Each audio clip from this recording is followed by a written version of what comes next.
You used to pretty much know that when you would go to a package store, kind of before the explosion of everything, that there were exceptions, but you pretty much knew that every beer on the shelf was going to be a good beer.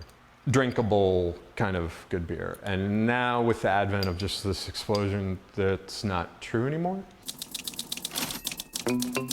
Craft beer, local beer brewing is experiencing a renaissance. We've had this massive growth for 5 years. Over 4,000 breweries in the US now. We're over 5,000. You've got, people who are in their 20s finding millions to build breweries with no experience. I'm from Glass Bottom Brewery. They said, never heard of you, I'll take 10 cases. This is a great time to be a salesperson. You can definitely sell that, ketchup popsicle to the woman wearing white gloves. I thought I was the only person with a great idea to start a brewery. And at the same time, there were 2 other breweries starting in East Hampton at the same time. So my idea wasn't completely unique. With, the kids that are starting up, they're not helping in any way. They're just draining on the system. I got a big ego, so does everybody else. Welcome to beer. It's in full fucking ego town all the time. I think it's very possible to perceive craft beer as an easy industry to enter. The last thing we need is a bunch of people opening breweries that don't have a clue in what they're doing. Some people brew a few homebrew batches and they think their friend said it was great and they think they're world-class brewers. Oh, I homebrew. I can be a brewer.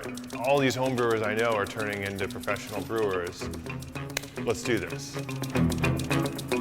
I'm sorry, I'm not building a greedy business model. So for me, when I see bigger places collapsing, I see it as a business model that it was inherently greedy, and I'm sorry, that's American culture. This is completely illegal, what I do. Literally you could put whatever you want on a beer label and there's no enforcement.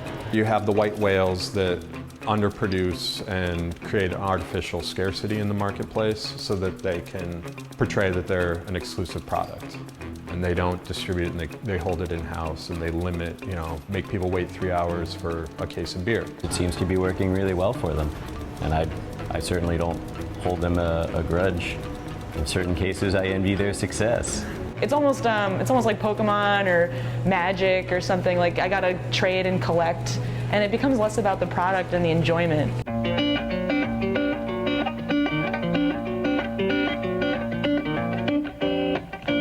I guess some people are there for the beer, but a lot of it's the chase and the bragging rights that I got 2 cans of X, Y, and Z, or 3 cans of X, Y, and Z. Fear of missing out. Unfortunately, not everyone can be successful or last forever. So I'm having a tough time staying in the business, essentially. The risk is huge, the challenges are significant, and we have a hard time figuring out what that means. There's going to be some change. I think it's the most ridiculous thing on earth. It's beer.